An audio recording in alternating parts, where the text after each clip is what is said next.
Assalamualaikum warahmatullahi wabarakatuh. A'udzu billahi minasyaitonir rajim. Bismillahirrahmanirrahim.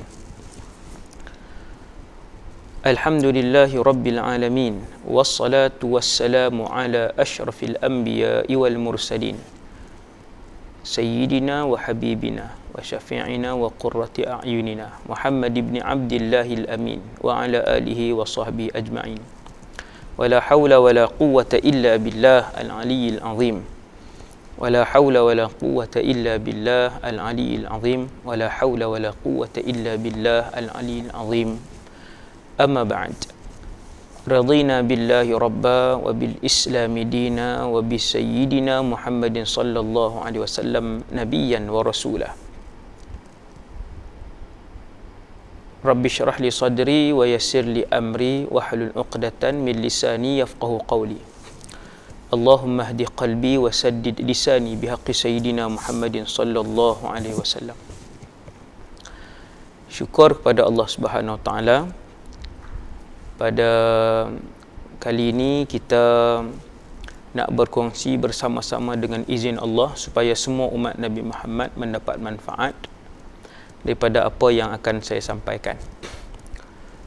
Bersempena dengan bulan Sya'ban, iaitu bulan yang diwajibkan puasa Ramadan,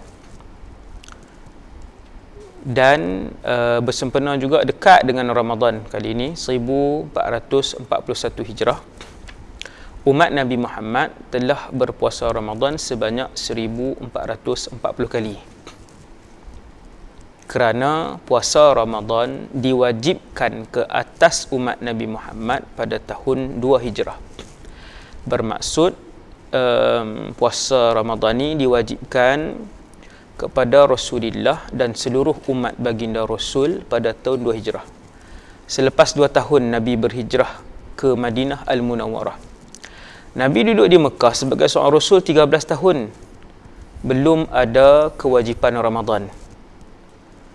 Lepas hijrah, tahun pertama tak lagi, tahun kedua bulan Sya'ban, baru turun ayat ya ayyuhallazina amanu kutiba alaikumusiyam, dengan sesiapa yang melihat di kalangan kalian anak bulan falyasum, maka berpuasalah.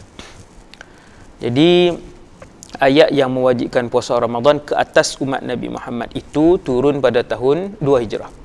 Tuan-tuan bayangkan, sudah 1440 kali umat Rasulullah SAW ini bertemu dengan bulan yang mulia ini, itulah bulan Ramadan. Yang ketiganya, tuan-tuan, puasa ini bukanlah ibadat pertama yang diberikan ke atas umat Nabi Muhammad, tetapi puasa ini kama kutiba 'alal ladzina min qablikum adalah satu ibadat yang telah difardukan kepada kalian, kata Allah, iaitu umat Muhammad, seperti mana puasa ini juga pernah dan telah difardukan kepada umat-umat yang terdahulu. Kalau kita berasa susah untuk berpuasa, saya dan kita semua, maka kita kena ingat seluruh umat-umat tauhid yang terdahulu, rasul-rasul yang terdahulu, umat-umat mereka juga berpuasa. Subhanallah. Seronok kita rasa ada satu hubungan yang begitu rapat di antara semua orang Islam di dalam alam ini, sejak daripada zaman Nabi Adam AS sampai hari ini yang 1441 tahun ini. Ibadah ini, jenis menahan lapar dan dahaga ini pernah dilakukan oleh umat-umat yang terdahulu juga. Alhamdulillah, di atas Tuhan yang satu ini, Tuhan yang Esa ini, yang mengumpulkan ke semua umat, yang membuatkan kita berasa sangat rindu dengan umat-umat terdahulu. Rasa nak jumpa kerana Tuhan kita satu, ibadah kita satu, syariat kita berbeza, cuma agama kita itu satu, itulah Islam keseluruhannya.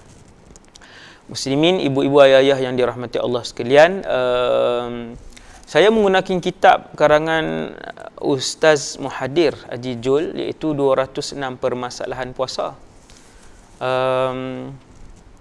yang akan kita tengok secara ringkas lah, sebab kita akan habiskan insya-Allah 206 soalan ini di dalam, saya tak tahulah berapa siri kan, buat sikit-sikit lah, insya-Allah kita akan habiskan. Saya tak baca dah muqaddimah pengarang. Semoga beliau dan guru-guru beliau dirahmati Allah dan dipelihara oleh Allah Subhanahu Wa Taala, dan semoga kita semua mendapat manfaat daripada penulisan beliau, insya-Allah. Yaqulul musannifu hafizahullah, nafa'ana Allahu bihi wa bi'ulumihi wa bikum fid darain amin. Bahagian pertama muka surat 1, kefarduan puasa Ramadan. Yang ni tadi saya dah sebut dalam muqaddimah, itu soalan pertama. Puasa Ramadan diwajibkan ke atas umat Nabi Muhammad bulan Sya'ban tahun 2 Hijrah. Sya'ban seperti sekarang ni. Sekarang ni kita di bulan Sya'ban. Kita hari ni masuk berapa, Rahmat? 10 Sya'ban. Hari ni dah 10 Sya'ban. Subhanallah. Dah masuk 10 Sya'ban. Okey. Menurut Al-Imam Asy-Syarqawi, Rasulullah SAW berpuasa sebanyak 9 kali Ramadan. Baginda wafat pada tahun 11 Hijrah. Puasa wajib pada tahun 2, 3, 4, 5, 6, 7, 8, 9, 10. Betul. 9 kali Ramadan. Nabi berpuasa 9 kali Ramadan. Selesai. 8 bulan sebanyak 29 hari. Nabi puasa Ramadan 9 kali. 8 kali Ramadan Nabi puasa 29 hari. 1 kali Ramadan Nabi berpuasa 30 hari. Jadi bulan Islam Muharram, Safar, Rabiul Awal, Rabiul Akhir ni sama ada 29 atau 30. Dia tak ada 32, tak ada 31. Bulan Islam Muharram sampailah Zulhijjah, sampai akhir 29 ataupun 30. Maka sepanjang hidup Nabi berpuasa Ramadan sebanyak 9 kali Ramadan. 8 kali Ramadan Nabi berpuasa 29 hari, dan 1 kali Ramadan Nabi berpuasa 30 hari. Siapa yang tak perasan, balik buka kalender Islam, kalender Hijri, kalender Hijriyah tu, tengok Muharram berapa hari, Safar, Rabiul Awal berapa hari, Rabiul Akhir berapa hari, Jamadil Awal berapa hari, Jamadil Akhir berapa hari, tengok yang tu. Okey, kemudian ada pendapat yang mengatakan hanya 2 kali atau 5 kali sebulan penuh. Bila sebut ada pendapat, tuan-tuan hafal satu cukuplah untuk mudah ingat. Nabi puasa Ramadan 9 kali. 8 kali Ramadan Nabi berpuasa sebanyak 29 hari. 1 kali Ramadan Nabi berpuasa 30 hari. Selesai soalan pertama. Kemudian istilah Ramadan.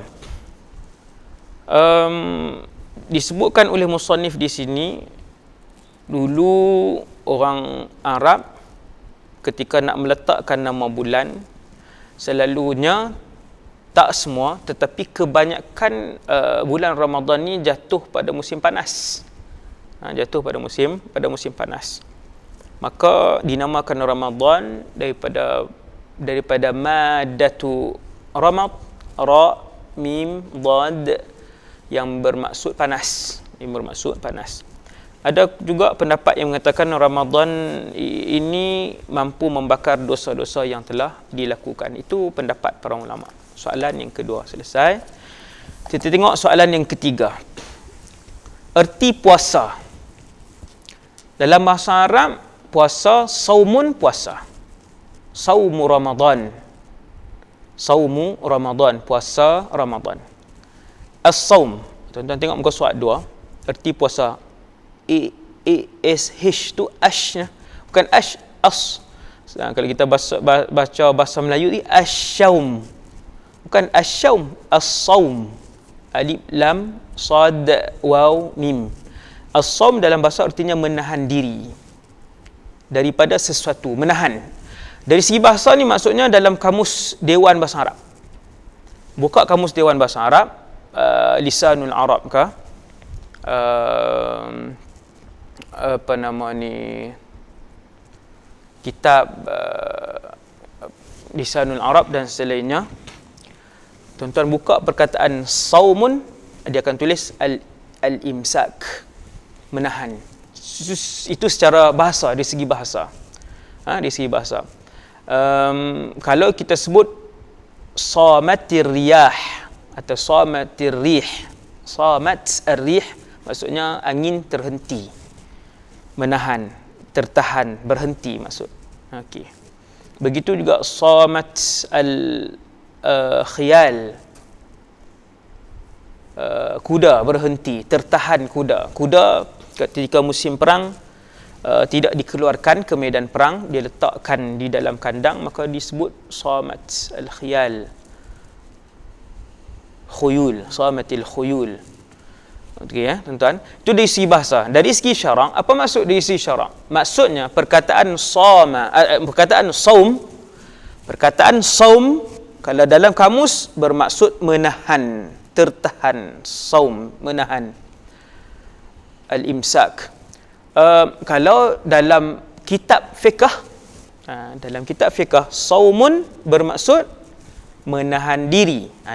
Itu cara tuan-tuan kita baca kitab dari segi syarak. Apa maksud dari segi syarak? Perkataan yang sama, tetapi kalau dalam kitab fiqh maksud yang berlainan. Begitulah kaya bahasa Arab ni tuan-tuan. Sudahlah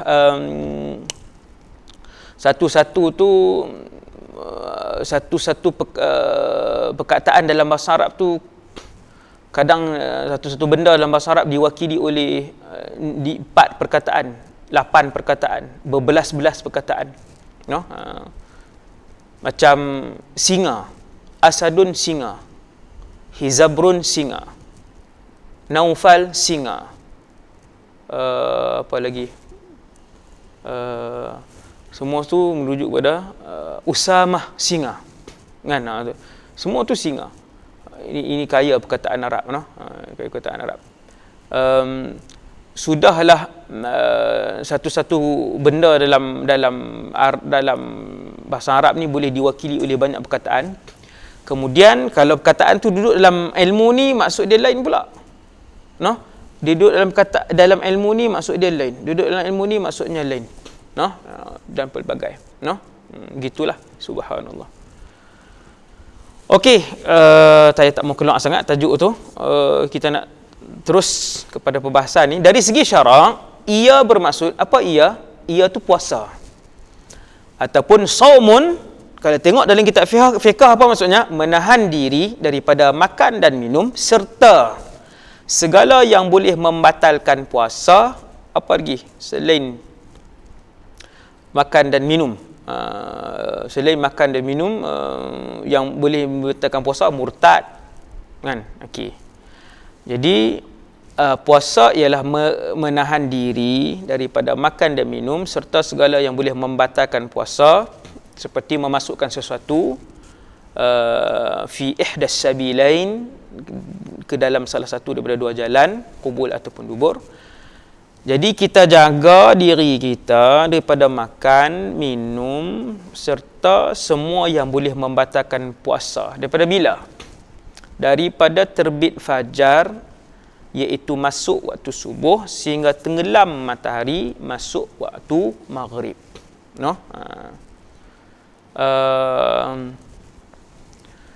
Terbit fajar. Terbit fajar ni untuk bahasa mudah subuh tu lah. Hak kita duduk sembahyang subuh, itulah terbit fajar. Sekarang subuh 6 di Kedah 5.59 campur 8 minit, 6-7 minit. 6-7 minit di Kedah, 6-7 minit. Bermula 6-7 minit tak dibenarkan makan, minum dan melakukan apa-apa yang membatalkan puasa. Sebab puasa ialah menahan diri daripada makan dan minum serta perkara yang boleh membatalkan, bermula daripada terbit fajar. Apa maksud terbit fajar? Subuh lah. Fajar ada dua, fajar kadhib, fajar sadiq. Fajar kadhib, fajar sadiq. Mula-mula dia akan keluar dulu fajar kadzib. Selepas daripada tu dia akan keluar fajar sadiq. Fajar sadiq itu subuh. Fajar sadiq itu subuh.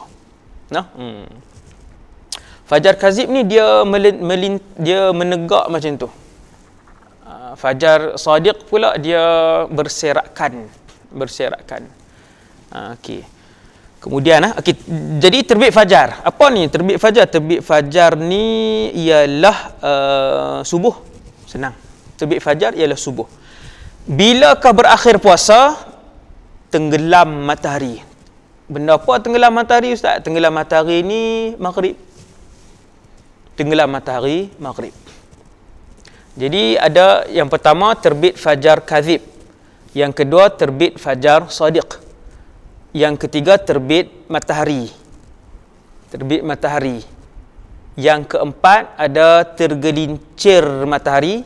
Yang kelima ada tenggelam matahari. Ada lima istilah. Yang pertama terbit fajar kadzib. Yang ni tak subuh lagi. Kedua terbit fajar sadiq. Ini subuh. Yang ketiga terbit matahari. Yang ketiga terbit matahari ni habis waktu subuh. Sekarang ni terbit matahari 7.14 di Kedah. Dipanggil syuruk. Terbit matahari ni dipanggil syuruk. Syuruk ni habis main subuh. Yang keempat tergelincir matahari, yang ni zuhur. Tergelincir matahari zuhur. Yang kelima tenggelam matahari ni maghrib. Puasa bermula terbit fajar sadiq, ni waktu yang kedua tadi, berakhir tenggelam matahari. Ni yang ketiga tadi ni. Ini. Minta maaf lah kalau yang tak biasa dengar kan, itulah dia punya perbahasan dia, wallahu a'lam. Wallahu a'lam. Okey, gitu. Kemudian selesai erti puasa. Seterusnya hukum puasa Ramadan. Apakah hukum puasa Ramadan? Tuan-tuan, saya nak nasihat diri saya dan kita semua. Sekarang ni PKP, tanya anak-anak, apa hukum puasa Ramadan yang kita duk puasa tiap-tiap tahun? Tanya tuan-tuan. Tanggungjawab untuk mengajarkan fardu ain ini adalah tanggungjawab ayah dan suami. Suamilah yang wajib mengajarkan isterinya. Ini ilmu al-ma'lum minad din bid-darurah. Maklumat-maklumat yang mesti kena tahu, mesti orang yang di bawah tanggungan kita kena tahu. Hukum berpuasa Ramadan. Nampak simple orang yang ahli mengaji masjid surau sebelum PKP kan, selalu duduk pergi semayang masjid surau. Allah Ustaz, hukum puasa Ramadan ni Ustaz tak ada orang tak boleh jawab. Jangan kata macam tu tuan. Tanya dulu anak-anak kan, sebab saya mengajar sekolah menengah kan, dahulu 8 tahun saya mengajar sekolah menengah. Saya tahu keadaan anak-anak remaja kita sekarang sangat menyedihkan. Benda-benda yang basic information pun, maklumat yang sangat asas tak tahu. Tanya Rasul Ulul Azmi, tanya maksud asyhadu an la ilaha illallah wa asyhadu anna Muhammadar Rasulullah pun tak boleh dijawab. Wahai ayah, wahai suami, ketahuilah isteri dan anak-anak kamu di bawah tanggungjawab kamu untuk kamu sampaikan. Berkata pengarang Ustaz Muhadir, pada soalan keempat, ijma' mengatakan bahawa puasa bulan Ramadan adalah fardu. Puasa bulan Ramadan adalah fardu. Ini tak ada khilaf tuan-tuan, tak ada khilaf. Kun ada seorang ulama pada kurun tertentu, kurun sekian-sekian, sebut bahawa puasa bagi dia adalah sunat muakkad. Tak sama macam korban. Korban ada yang kata wajib, ada yang kata sunat muakkad, melakukan korban. Begitu juga witir, ada yang kata wajib indal Hanafiyah, dan ada yang kata sunat muakkad. Adapun puasa Ramadan ijma' keseluruhan para ulama, ke semua mazhab dan ke semua ulama, termasuk ulama-ulama di luar mazhab 4 pun mengatakan ianya fardu puasa Ramadan. Soalan kelima, rukun ataupun fardu puasa. Rukun ataupun fardu puasa. Rukun dengan fardu puasa apa beza? Sama. Syarat di luar. Syarat di luar. Rukun atau fardu sama. Syarat benda lain. Tetapi kalau tak ada syarat, tak sahlah puasa itu juga. Tak ada rukun pun tak sah, tak ada syarat pun tak sah juga. Cuma apa beza rukun dengan syarat? Rukun adalah diri puasa itu. Syarat dia berada di luar yang menyokong puasa tu, tapi kedua-duanya sama penting. Pokok pisang, daun dia itu rukun, batang dia rukun, akar dia rukun, buah dia rukun. Tanah itu syarat. Air yang untuk dihidup itu syarat. Udara itu syarat. Cahaya matahari yang itu syarat. Itu. Bolehkah pokok pisang tanpa tanah? Tak boleh. Tetapi adakah tanah itu sebahagian daripada pokok tu? Bukan. Itulah perbezaan fardu dan syarat. Fardu dan syarat. Rukun atau fardu puasa ada dua. Rukun dengan fardu sama. Rukun atau fardu puasa ada dua. Yang pertama, menahan diri daripada melakukan apa yang boleh membatalkan puasa. Yang kedua, niat pada malam hari. Niat pada malam hari. Soalan yang kelima. 6. Kenapa niat puasa fardu mesti ada? Saja aku puasa fardu, kan kita niat pada waktu mana, kenapa kena sebut fardu? Ni di sisi Syafi'i ya. Di Malaysia ni mazhab Syafi'i tau. Kita ni mazhab Syafi'i. Jadi kita berpuasa mengikut mazhab Syafi'i. Kalaupun orang itu dia pakar mazhab Hanafi contoh, mengaji di mana-mana tempat mazhab Hanafi, dia reti, dia boleh mengajak kitab fiqh Hanafi. Dia balik, dia tak mengajak fiqh Hanafi kerana merai penduduk setempat di Malaysia yang mana rujukan para muftinya, rujukan asas mufti-mufti di Malaysia yang muktabar ini adalah mazhab Syafi'i, dan amalan penduduk setempat di Malaysia adalah berpandukan mazhab as-sadati Syafi'iyah.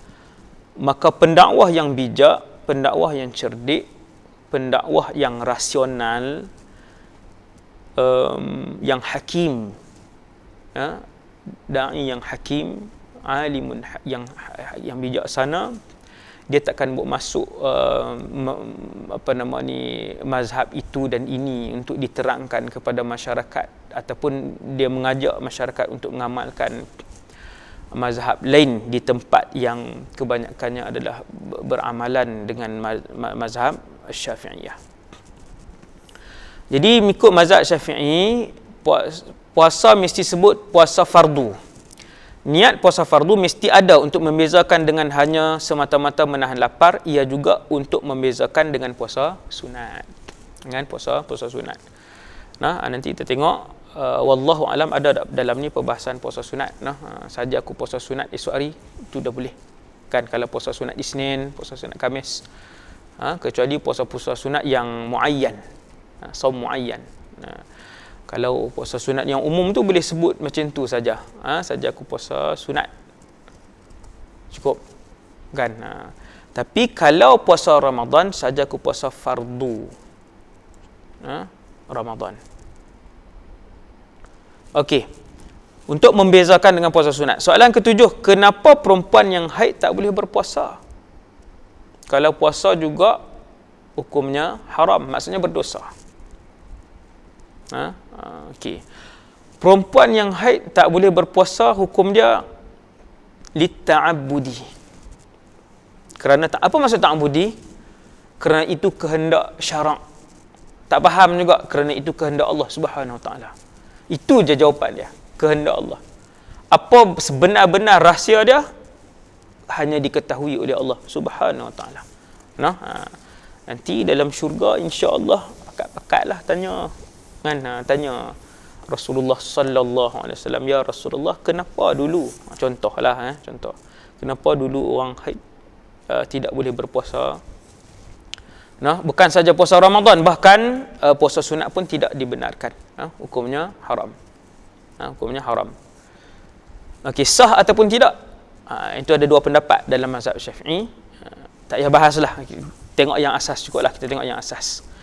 Kemudian soalan ke-8. Kita ada 11 soalan untuk yang bab pertama. Antara puasa dan jemputan. Kalau satu orang puasa sunat, muka surat 4, dia ke majlis perkahwinan ataupun kenuri atau apa-apa keraian.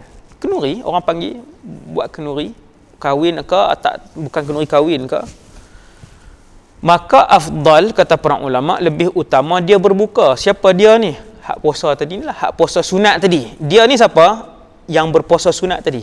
Tuan-tuan, bulat perkataan dia, buat anak panah, pi kat berpuasa sunat, garis kataan berpuasa sunat. Dia berbuka, afdal dia berbuka dan memakan hidangan jika orang yang menyebutnya boleh tersinggung jika dia tidak memakan hidangannya. Kita kenal orang tu. Dia ni kalau dia jamu makan, tak makan, esok tarik muka. Nanti tarik muka. Tuan-tuan. Jadi saya dulu balik tak berapa nak gemuk sangat. Kemudian bila balik berceramah apa semua, orang jamu makan. Adakah orang jamu mungkin 7.30? Lepas ceramah orang jamu makan. Jadi bila makan lewat, subhanallah, badan pun makin besar. Dan pernah saya ambil keputusan untuk tak makan. Makan siap-siap, tak makan. Bila tak makan, orang tarik muka. Subhanallah. Betul ni hak yang Ustaz Muhadir sebut ni kan. Jadi tempat tu kita tahu lah. Tempat tu kita tahu dah. Walaupun yang saya cerita tadi malam lepas ceramah kan, cuma nak beritahu suasana tu. Kalau kita puasa sunat, afdal kita berbuka jika orang yang jemput tu boleh tersinggung kalau kita tak makan. Tapi kalau dia tak tersinggung, meneruskan puasa sunat lebih afdal. Ini untuk puasa sunat. Itu untuk puasa sunat. Jika dia berpuasa wajib seperti puasa qada. Dia puasa qada bukan Ramadan, puasa qada. Bulan Safar, bulan Zulhijjah, Zulqa'dah. Dia puasa qada, lepas tu pergi kenuri, maka tidak boleh dia membatalkan puasanya. Tak boleh dia batalkan puasanya. Kalau dia batalkan puasa itu, dia berdosa. Dia berdosa. Okey, kemudian nombor 9. Berpuasa mengikut mazhab selain mazhab Syafi'i, boleh tak? Ini yang saya sebut tadi. Ulama bahas tak benda tu? Ulama bahas. Ada dalam kitab Tanwirul Qulub, dibahaskan. Tidak boleh berpuasa mengikut mazhab selain mazhab Syafi'i. Itu di negara kita. Sebab mufti-mufti kita mazhab Syafi'i, qadi kita mazhab Syafi'i. Kecuali lah di tempat yang bercelaru, yang tak ada mazhab di Malaysia ni. Yang tak ada mazhab, celaru lah tu kan. Tak ada panduan, ikut mazhab ni, celaru. Dan orang awam tak boleh nak berpegang kepada satu sistem yang umum. Sebab itu ribuan tahun para ulama kita mengajar dan mendidik, mentarbiah ummah untuk berpegang dengan mazhab. Kecuali pada certain keadaan dibenarkan untuk taklid dengan mazhab lain. Bukti para ulama sejak dahulu, imam-imam besar yang bertaraf mujtahid tetapi juga berpegang dengan mazhab, ialah dalam kitab-kitab fiqh disebutkan. Tempat tu pegang dengan mazhab apa? Mufti dia mazhab apa? Qadhi dia mazhab apa? Itulah mazhab orang awam di tempat tersebut. Tuan-tuan sekalian. Maka tak boleh berpuasa mengikut mazhab selain mazhab Syafi'i, umpamanya mazhab Hanafi, Maliki, Hambali, kerana dia tidak tahu syarat, rukun, perkara yang batal ikut puasa dalam mazhab lain. Tuan-tuan. Okey. Kemudian nombor 10, muka surat 5. Kanak-kanak berumur 10 tahun tidak mahu berpuasa. Apa hukumnya? 10 tahun baligh ke belum? kita baca, kita tengok. Dalam mazhab Syafi'i dan Hambali, jika kanak-kanak yang berumur 10 tahun tidak mahu berpuasa, maka dibolehkan kepada kedua-dua orang tuanya atau penjaganya, sama ada orang tua kanak-kanak tersebut ataupun penjaga. Ini kepada anak-anak yatim lah, anak-anak yatim kan, yang tak ada ibu ayah, penjaganya lah. Maka boleh kedua-dua orang tua atau penjaganya menghukumkannya. Dhamir ila aina ya'ud hadzal ha, hukumkannya tu kepada siapa? Kanak-kanak umur 10 tahun yang tak mau puasa. Tunya tu. Laki ke perempuan ustaz? 10 tahun laki-laki atau perempuan. Nah, yang tidak baligh lagi lah. Ini yang belum baligh, kanak-kanak yang belum baligh. Secara umumnya 10 belum baligh secara umumnya. Okey ya. Jadi bila dah umur 10 tahun tak mau berpuasa, maka boleh kita menghukumkannya dengan cara merotan. Umpamanya, merotan. Rotan pula tak boleh pukul di kawasan-kawasan yang mudarat, yang memudaratkan tubuh badan dia, seperti dada, seperti muka. Muka ni haram, muka haram. Kalau ambil air semayang, kita hempas air ke muka pun hukum dia makruh. Menghempas air ke muka tu hukumnya makruh. Muka ni tempat yang muhtaram,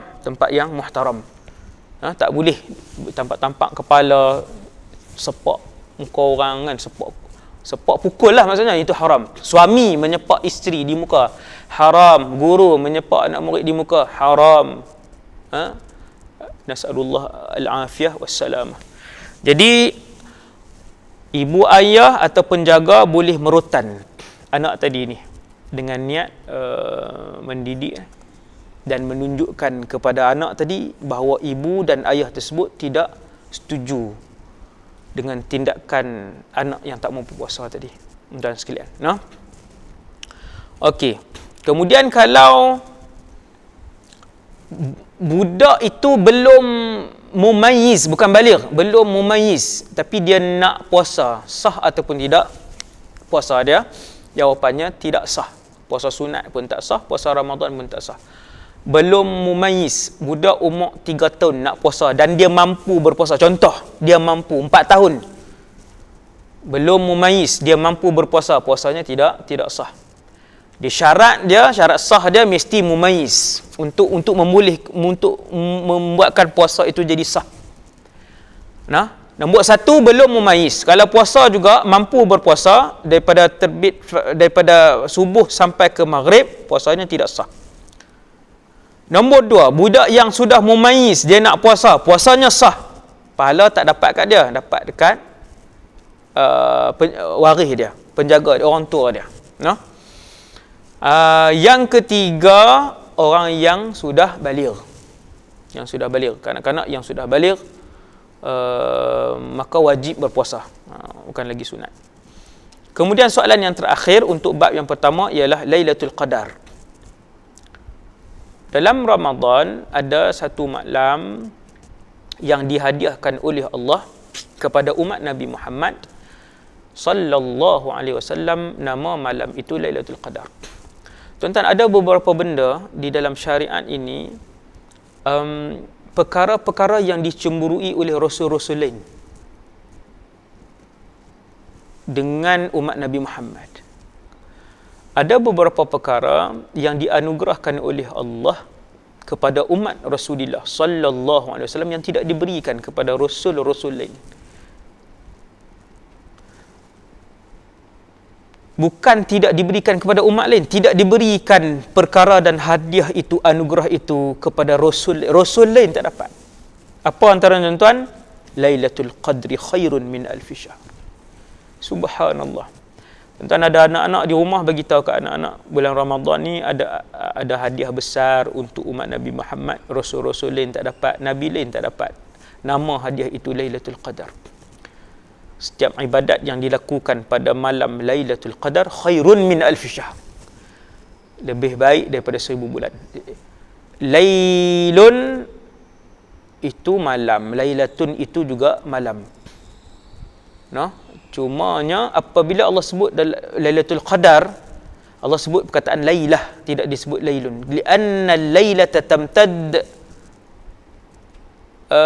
atwal. Dia tatul.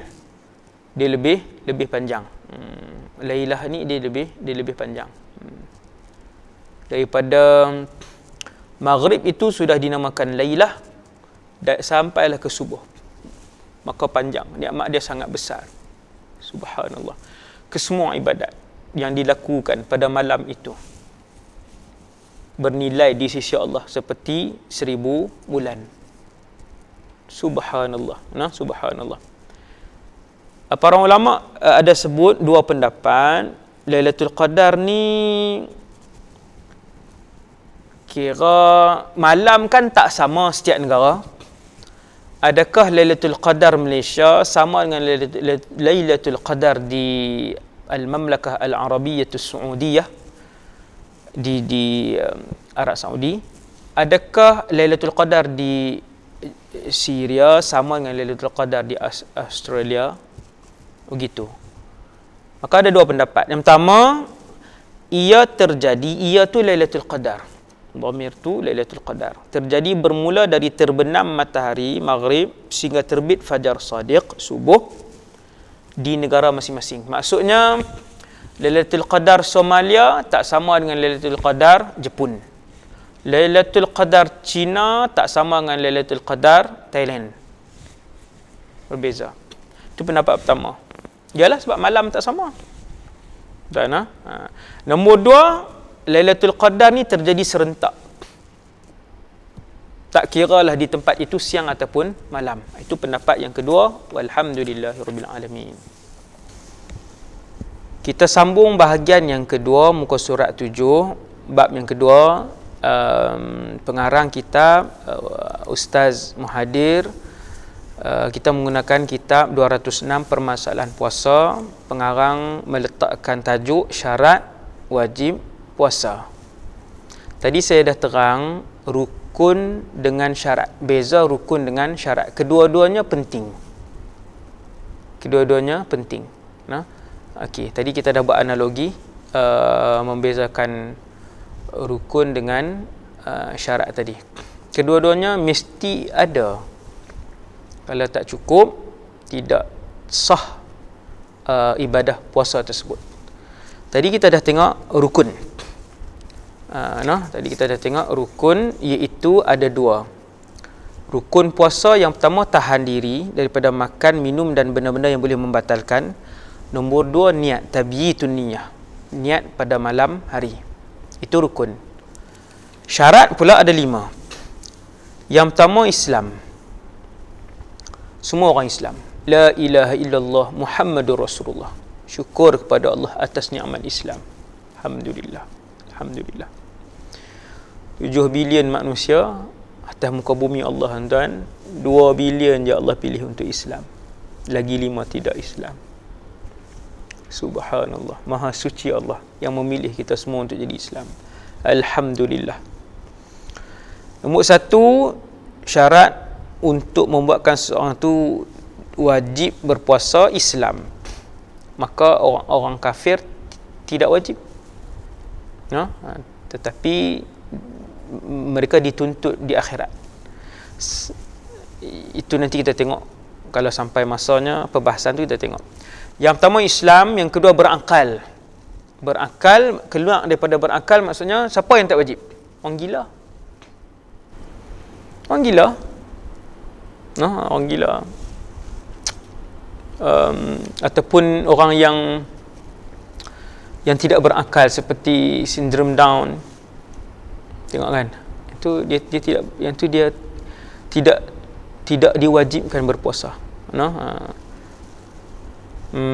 Saya ada sembang baru semalam kan, saya ada sembang dengan satu orang, dia bela cucu dia kan, cucu dia ni sindrom lah kan, umur dah banyak belah dah tapi dia bela lah kan. Saya kata kat pakcik tu, susah tak pakcik jaga cucu ni? Dia kata susah. Saya kata kadang-kadang hilang sabar cik no. Dia kata ya, susah. Dia perilaku dia semua. Sebelum beredar saya kata pak cik ni ahli syurga. Mana ni ahli syurga. Pak cik jaga ahli syurga. Nanti dia kenal kita di sana insya-Allah. Dan dia adalah ahli syurga. Yang tu je lah. Tuan-tuan. Jadi berakal. Nombor satu Islam, yang kedua berakal. No? Nombor tiga baligh. Wajib puasa baligh. Kalau dah mumayyiz, adakah wajib berpuasa ketika mana seorang kanak-kanak itu sudah mumayyiz, seperti berumur 9 tahun, 10 tahun, mumayyiz, belum baligh. Adakah wajib? Mumayyiz belum wajib. Dia baligh baru wajib, no? Baligh baru wajib. Islam, berakal, baligh, laki-laki atau perempuan. Yang keempat, mampu berpuasa. Mampu ni macam mana? Mampu ni mampu dari segi fizikal ataupun mampu dari segi syarak. Syarat wajib puasa nombor 4, mampu, no? Dari segi fizikal iaitu sihat, ataupun dari segi mampu juga ada pecahan yang kedua iaitu dari segi syarak, iaitu tidak haid, tidak nifas. Itu mampu dari segi syarak. Jadi ada dua. Okey. Keempat, syarat wajib puasa dia adalah mampu. Seorang yang mampu, tidak terlalu tua, tidak sakit yang teruk, sakit yang tidak sakit yang tidak ada harapan untuk sembuh. Itu mampu. Mampu maksudnya sihat dan juga tidak ada penghalang syar'i. Mani' syar'i tak ada. Nombor 5, bermukim.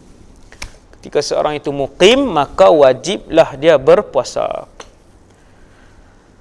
Sama ada merdeka atau hamba, sama syarat ni. Sama ada lelaki atau perempuan, juga sama syarat-syarat di atas, kecuali perempuan yang sedang haid atau nifas. Di bawah tu ada sikit catatan, iaitu mampu berpuasa di sini bermaksud mempunyai kemampuan daripada segi syarak dan fizikal, macam yang saya sebut tadi. Tidak mampu dari segi syarak, apa maksud seseorang itu tak mampu berpuasa dari segi syarak? Sebab dia mengalami haid dan nifas. Dia ada mani' syar'i, penghalang syar'i, iaitu dia mengalami haid ataupun mengalami nifas. Itulah penghalang syar'i yang ada pada diri orang itu yang membuatkan dia tidak wajib berpuasa. Kemudian soal 8, tak mampu dari segi fizikal apa? Yang pertama, sakit teruk.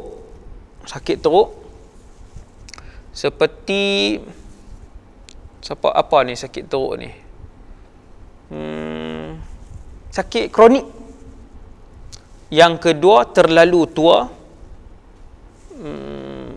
Bila saya baca semalam, tak silap saya, makcik tu berumur 107 tahun, masih lagi membaca Quran, masih lagi sembahyang 5 waktu, tak nyanyuk. Subhanallah, boleh melakukan ibadah, no?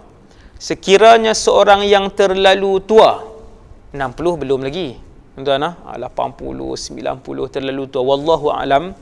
Adakah para ulama ada qaid khas ditahdid umur yang terlalu tua ni?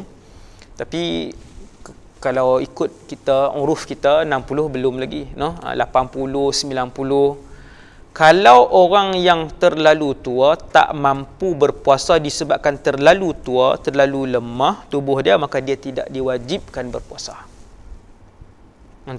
Kemudian nombor 3, apa maksud tak mampu dari segi fizikal?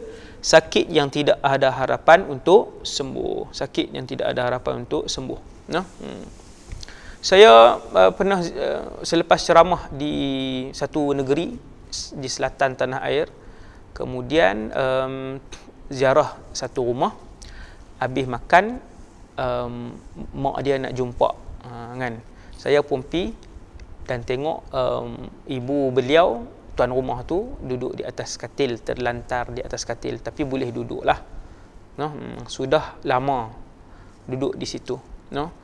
Bila mai musim PKP ni, yang berapa minggu ni kita ni kan, ramai orang jadi tak torah, orang Kedah kata tak tentu arah, tension, macam-macam lah perkataan keluar, hasbunallah wa ni'mal wakil, kan, macam-macam kataan. Anak-anak dah jadi tak tahuan, duduk dalam rumah dia jadi boring teruk apa semua sebagainya. Saya teringat bila saya baca surat khabar, satu editor tu, satu ruangan tu, editor tu tension. Dia tulis dalam tu, dia pun jadi tak keruan, dia pun, saya termenung tengok. Yang ni orang yang ada akal, maksudnya orang yang orang kata profesional lah, orang yang profesional kan. Dia tulis dalam tu jutaan orang baca tau. Mungkin orang ni tak rasa apa, tapi saya bila baca tengok luahan dia kata dia pun tak tentu, dia tak ketahuan, orang Kedah kata kan, tak tahu nak buat apa dah, duduk dalam rumah boring tahap. Dia kata dah stres, boring.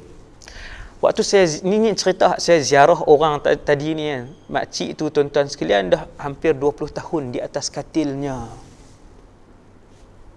Kita PKP sebulan, tak tentu arah. Makcik tu dah hampir 20 tahun dan umurnya pun sudah melebihi 70 tahun. Sudah 70 tahun lebih umur beliau. Saya tak ingat 70 ataupun 80, tapi lebih 60. Yang tu saya sangat ingat, 70 lebih ataupun 80 lebih. Hampir 20 tahun duduk di atas, tak keluar mana. Katil. Hasbunallah wa ni'mal wakil. Sebab tu bila kita diuji oleh Allah dengan apa saja ujian, tengok mereka yang lebih besar dan berat ujian oleh Allah. Kita waktu tu kita akan insaf, kita akan rasa nikmat yang Allah bagi kita. Okey tuan-tuan sekalian, soalan yang seterusnya, puasa orang bukan Islam. Ijma' para ulama mengatakan tidak sah puasa seorang yang kafir. Walaupun dia sahur, walaupun dia niat nawaitu shauma ghadin an ada'i fardhi syahri ramadan hadis, semua lengkap, tahan diri daripada makan minum dan semua benda yang membatalkan puasa daripada terbit fajar sampailah maghrib, tetap tidak sah. Ada khilaf tak ustaz? Tak ada khilaf. Orang bukan Islam tidak sah. Yang seterusnya baligh. Baligh pula. Seterusnya soalan nombor 3. Baligh sembuh dan bermukim ketika sedang puasa. Macam ni.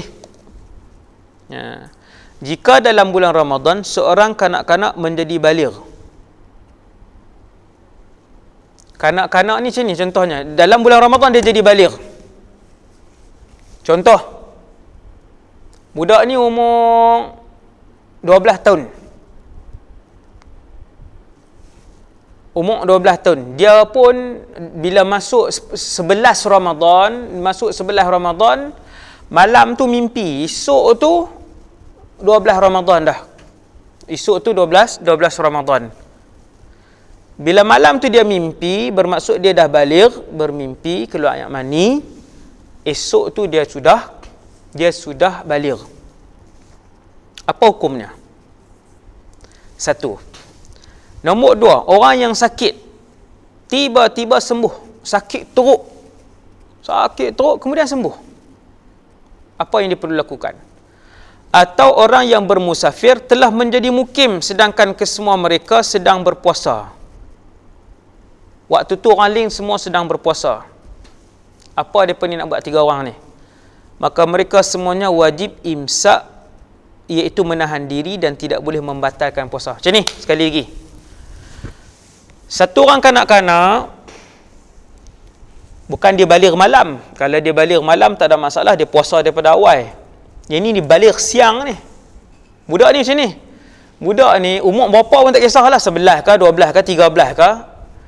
Dia tidur siang, tidur bangun pukul 11 pagi. Lepas main subuh pun tidur balik, bangun pukul 11 tengok basah. Basah tu keluar air mani lah, baligh lah pukul 11 pagi. 11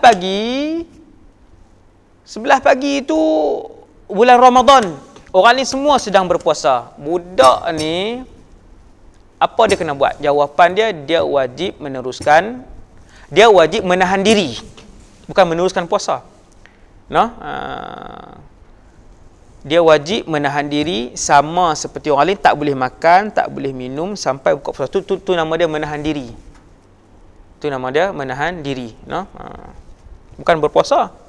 Sebab dia ni malam tadi dia tak niat. Budak ni sebab dia belum baligh. Entah dia belum baligh, jadi dia tak niat. dia tak niat pun malam itu. Maka esokkan harinya, kebiasaannya bila dia bangun pukul 11 12 ni dia makan lah dalam rumah dia. Tapi bila dia bangun pagi itu, pukul 11 ke pagi ke pukul 3 petang ke dia tidur, bangun 3:30 petang tu, tengok basah keluar air mani, maka budak ni wajib imsak. Apa maksud wajib imsak? Wajib tahan. Tak boleh makan, tak boleh pergi dapur apa semua. Dah tak sahur tadi, semalam tak niat, tak boleh. Walaupun semalam tadi dia tak tabiyitun niyah, walaupun dia tidak bersahur, dia wajib imsak. Itu keadaan pertama. Budak yang baligh ketika mana orang lain semua puasa dah. Waktu tu siang lah. Satu. Ataupun orang yang sakit teruk tiba-tiba sembuh. Orang yang dirawat sampai satu hari bulan puasa siang, tak kira lah hari ke-5 Ramadan ke, ke-17 Ramadan ke, 24 Ramadan ke, pukul berapa tu bubuh ubat apa macam biasa, duk drip air apa semua, bubuh ubat, dia pun berasa macam boleh bangun, sihat. 2:30 petang. Semalam dia tak niat lah sebab dia orang yang sakit teruk, maka dia memang tak berpuasa. Semalam dia tak tabiyatun niyah, pagi tadi tak sahur. Adakah dia boleh makan?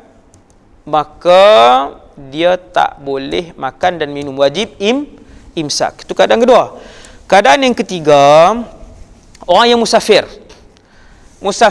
Kedah pi KL. Lepas tu daripada KL, bulan puasa, bulan Ramadan siang hari, bertolak daripada KL. Orang yang musafir ni dia pun bertolak daripada KL sebelum subuh. Bila dia bertolak sebelum subuh daripada KL, patah balik mai sampai sini pukul 2 petang. Dia tadi dalam perjalanan dia boleh berbuka. Dia dibenarkan, diharuskan berbuka. Kan? Diharuskan berbuka puasa Ramadan, maka dia pun berbuka. Bila sampai mai di Sungai Petani ni pukul 2 petang, boleh makan lagi ke? Tak boleh makan lagi. Disebabkan semua orang sedang menahan diri dan dapar diri, semua orang sedang berpuasa, dia ni juga wajib imsak. Itu soalan dia. Itu dia punya kes dia, masalah. Itu perbahasan dia. Kemudian soalan yang keempat, masuk Islam dalam bulan Ramadan. Okey, orang masuk Islam dalam bulan Ramadan. Ini masuk Islam bukan murtad. Ini masuk Islam.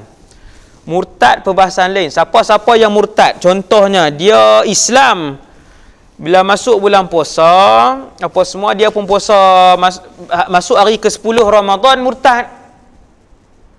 Duk puasa elok-elok ni pukul 9:30 pagi murtad. Wal'iyadzubillah, murtad pukul 9 pagi. Maka batal puasa dia. Lepas tu dia bertobat. Hari esok tu dia bertobat, dia wajib qada yang kemarin.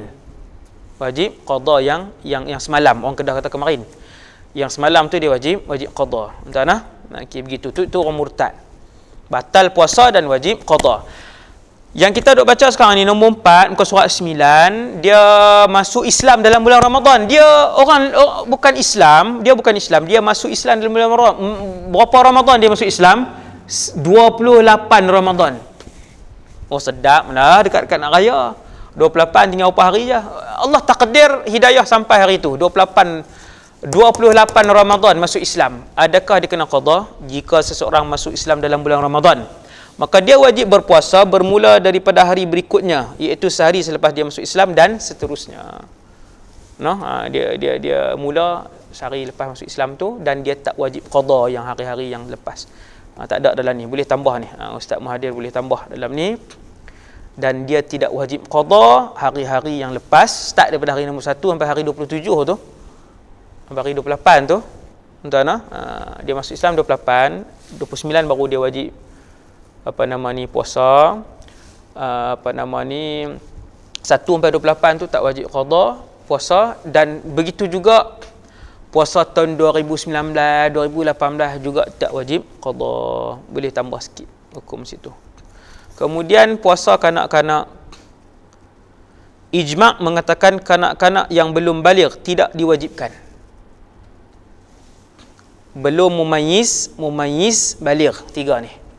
Belum mumayyiz, baligh. Belum mumayyiz tidak sah kalau dia puasa juga.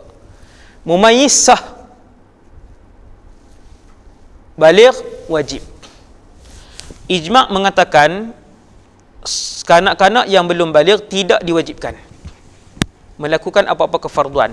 Dalam pada itu jumhur ulama menganggap ia baik sebagai suatu latihan sebelum baligh. Kalau puasa juga, orang yang sudah mumayyiz tadi ni, nombor 2 tadi ni, sangat baiklah untuk mengajar dia. No? Oleh itu tidak wajib bagi kanak-kanak yang belum baligh untuk berpuasa Ramadan. Ia hanya sunat untuknya berpuasa Ramadan. Kanak-kanak yang belum baligh sunat berpuasa Ramadan. Jika dia mahu berpuasa dan dia mumayyiz, maka puasanya sah. Orang tuanya yang menggalakkan kanak-kanak yang mumayyiz tadi ni, yang nak puasa, untuk berpuasa juga mendapat pahala. Ayah dapat pahala, mak dapat pahala. Maka rebutlah ibu dan ayah untuk mendapat pahala tersebut. Anak ada 6 orang, anak 3 orang, anak 8 orang. Siapa ibu dan ayah yang melatih itu, si anak tadi puasa, maka boleh pahala seperti orang yang berpuasa kepada ibu dan ayah tadi ni. Al-Imam Al-Khatib mengatakan diperintahkan berpuasa kepada kanak-kanak yang berumur 7 tahun, disuruh ketika dia sudah mampu berpuasa. Daripada umur 7, tiap-tiap hari bagi tahu kat dia, esok kita nak puasa. Daripada umur 7, ingatlah anak-anak lelaki ataupun perempuan, tiap-tiap hari gerak dia, jom sahur. Daripada umur 7. Bermula seawal dia umur 7, gerak. No, iaitu umur 7 tahun qamariyah. Iaitu lebih kurang 6 tahun 10 bulan. No, 6 tahun 10 bulan tu 7 tahun dah. 6 tahun 10 bulan umur dia, itu dah masuk 7 tahun. Entah nah, 7 tahun. Sebab cara perkiraan umur Muharram, Safar, Qamariyah dengan Hijriyah dengan Miladiyah, Syamsiyah tadi ni tak sama, no? Tak sama. Tuan-tuan sekalian, umur 7 tiap-tiap malam bagi tahu esok kita nak puasa. Umur 7 tiap-tiap malam ajak dia berniat puasa. Dan umur 7, laki-laki ataupun perempuan anak tadi, gerak dia tiap-tiap hari untuk dia bangun sahur. Setiap hari gerak dia. Setiap hari gerak dia. Tahu tak? Buatlah, pakat buat. Tirulah, patuhlah pada sunnah itu. No? Dia Nabi suruh yang tu arahan semayang, muru auladakum bis salah wa hum abna'u sab'in. Wadribuhum 'alaiha wa hum abna'u 'ashrin. Suruhlah anak kalian, arahkanlah anak-anak kalian, mulakanlah latihan solat kepada anak-anak kalian ketika berumur 7, dan sekiranya sampai umur 10. Ni duk suruh tiap-tiap hari ni, tiap-tiap waktu suruh semayang, tiap-tiap waktu suruh semayang, peringat untuk semayang. Sampai umur 10 nampak tak lekat juga, Nabi kata kena rotan. Tetapi bukan pada tempat yang mudarat, bukan pada kawasan muka dan kepala. Islam agama yang lengkap, yang mengajar setiap sudut kehidupan manusia. Alhamdulillah ala ni'matil Islam. Soalan yang terakhir, tidak wajib orang bukan Islam berpuasa. Ketika di dunia, orang bukan Islam tidak diwajibkan berpuasa dan dia tidak dituntut berpuasa kerana puasanya tidak sah. Walau bagaimanapun dia akan dihukum di akhirat nanti kerana dia mampu untuk berpuasa di dunia dengan cara masuk agama Islam. Maksudnya macam ni. Satu orang yang bukan Islam, dia hidup 70 tahun. Di dunia puasa tu tak wajib, tapi di akhirat berapa kali dia akan disiksa disebabkan meninggalkan Ramadan mengikut umur dia tadi ni. No? Dia tidak dituntut di dunia tetapi akan dituntut di akhirat. Kefarduan itu. Hasbunallah wa ni'mal wakil. Alhamdulillah ala ni'matil Islam. Wa nas'alullah azza wa jal an yahdiyal ummah al-Muhammadiyah bil Islam. Setakat tu dulu insya-Allah.